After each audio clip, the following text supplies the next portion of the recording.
आज के case studies के इस लेक्चर में बात करेंगे, आरोप तो लगा दिए हैं लेकिन अब इन आरोपों को साबित कैसे करें। तो दो कैटेगरी में अलग अलग बांट लेते हैं, क्योंकि अलग अलग केसेस में ये कैटेगरियां देखने को मिलती हैं। एक कैटेगरी वो होती है जहां पर हमने आरोप लगाए हैं और हमारे पास सबूत है।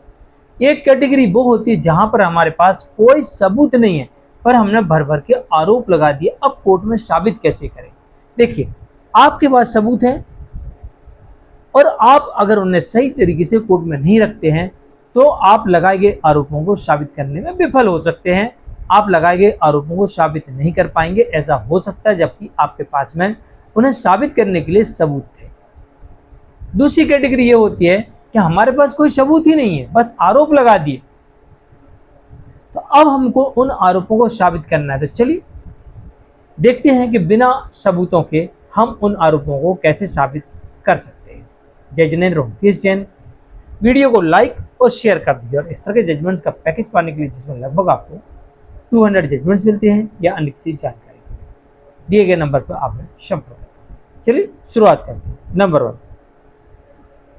इलेक्ट्रॉनिक एविडेंस, जिसमें video, audio, call recording, chat, photo, CCTV की रिकॉर्डिंग ये शामिल होती है। अगर आपके पास में किसी प्रकार की कोई भी डिजिटल एविडेंस है, इसमें मेल का प्रिंट भी शामिल है, स्क्रीनशॉट के प्रिंट भी शामिल हैं, अगर इनमें से कुछ भी आप कोर्ट के समक्ष प्रस्तुत करते हैं तो आपको बाकायदा भारतीय साक्ष्य अधिनियम के अंतर्गत, जिसकी धारा 63 है, इसके साथ आपको एक प्रमाण पत्र बना के देना होता है इसके अंतर्गत, और आप इस सभी इलेक्ट्रॉनिक एविडेंस को सही वक्त पर कोर्ट में प्रस्तुत कर दीजिए और इसके बाद कोर्ट इन्हें वेरीफाई करवा लेगी लैब से और प्रमाणिकता पाए जाने पर इनके आधार पर कोर्ट अब आपके केस में निर्णय सुनाएंगे।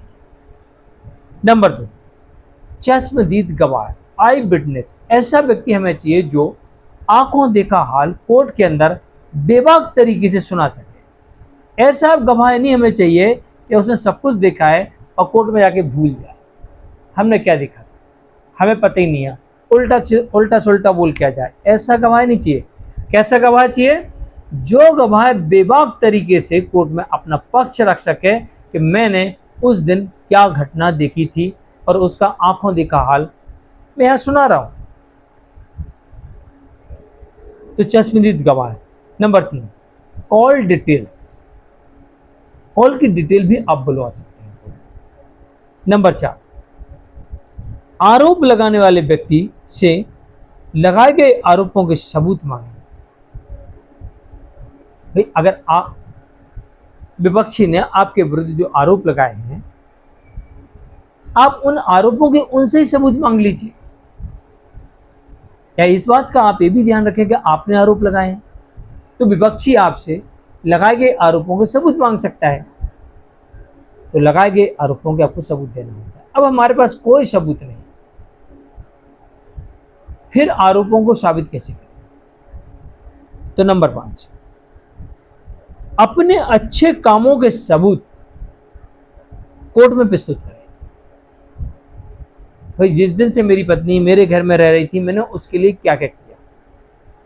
जिस दिन से पत्नी ससुराल में रह रही है उसने पति और उसके परिवार वालों के लिए क्या क्या किया।